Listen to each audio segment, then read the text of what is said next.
पारनेर तालुक्यातील गेली 30-40 वर्ष प्रलंबित असलेला सिंचनाच्या पाण्याचा जो प्रश्न आहे, या प्रश्नाच्या दृष्टिकोनातून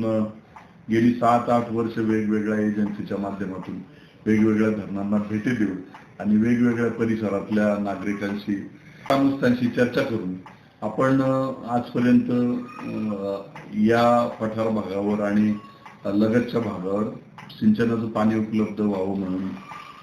पक्षातील वरिष्ठांच्या माध्यमातून प्रयत्न करत आलेले आहे। आणि पहिल्यांदा मागणी आपण जेव्हा देवेंद्रजी फडणवीस पठार पिंपरी येथे आले होते तेव्हा त्यांच्याकडे पाण्याची मागणी अधिकृतरित्या केलेली होती। त्याला यश येऊन माननीय देवेंद्रजी फडणवीस, माननीय राधाकृष्णजी विखे आणि माननीय सुजयदादा विखे आणि माननीय काशीनाथजी दाते सर या सगळ्यांच्याच माध्यमातून या योजनेच्या सर्वेक्षणाची मागणी माननीय नामदार राधाकृष्णजी विखे कानूरला आले होते तेव्हा आपण केलेली होती आणि त्यांनी त्यावेळी दिलेल्या आश्वासनाची पूर्तता करून आता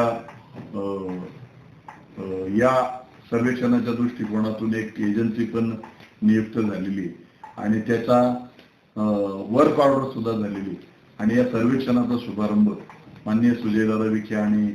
माननीय काशीनाथजी दाते सर यांच्या उपस्थितीत गुरुवारी सकाळी 10 वाजता कानूर पठार येथील चौकामध्ये या सर्वेक्षणाचा शुभारंभ केला जाणार आहे। खरं म्हणजे